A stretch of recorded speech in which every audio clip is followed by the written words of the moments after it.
The classic season ramps up this Sunday at Milan-San Remo with what is rarely a dull race. Also known as La Primavera, the near 300km race is the longest on the calendar and the first of the 5 monuments. After toying with it last year, the organisers have opted to keep the Pompiana out for 2015 while they've returned to the Via Roma finish for the first time in 7 years. The route favours the sprinters, but it could also be a day for an escape. Here are Cycling News' top 10 riders to watch at Milan-San Remo. Alexander Kristoff's victory at Milan-San Remo was a breakthrough one for the Norwegian and saw him ride on to his best season to date. A year on, he's been in flying form with 5 wins to his name, most recently in the opening stage of Paris-Nice. While Kristoff's sprinting is as good as it's ever been, he struggled to keep the pace with some of the other classic specialists on the climbs. He'll have to turn round his climbing form if he wants to defend his Milan-San Remo title.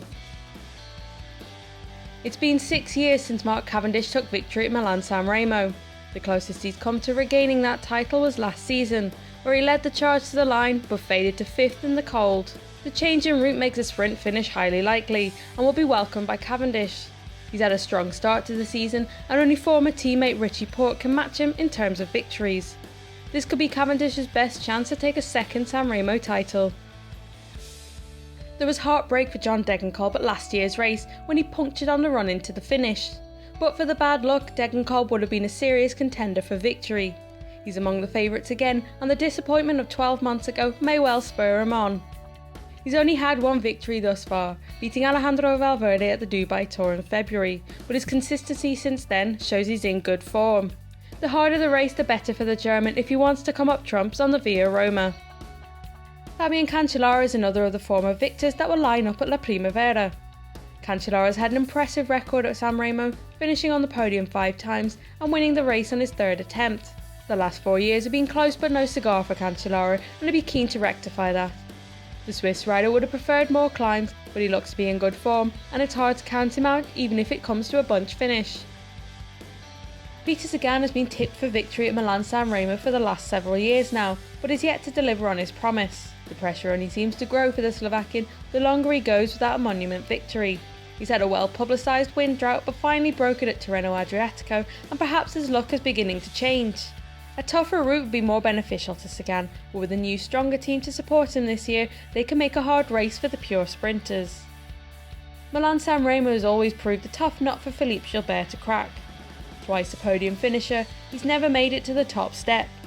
Gilbert is eager to change that statistic and has been indicating since the start of the year that San Remo is one of his big season goals. Along with his informed teammate Greg van Avermaet, Gilbert will be looking to do his utmost to throw the cat among the pigeons and make sure that the race doesn't end in a bunch sprint. Mark Cavendish might be Etix's Quick Step's plan A, but Zdeněk Stybar is a more than capable plan B. Stybar had a challenging 2014 with 2 serious injuries hampering the second half of his year. Despite starting the season still suffering with shoulder pain, he's been on good form with a strong victory at Strade Bianche at the start of the month.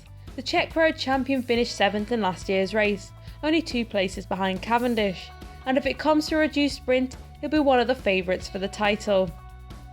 With a sprint finish expected, Tony Gallopin won't be Lotto-Soudal's first option at Milan-San Remo, but the Frenchman has showed recently that he's adept at surprising the favourites. His performance on the penultimate stage of Paris-Nice was a commanding one that put him into the yellow jersey and in with a shout of overall success.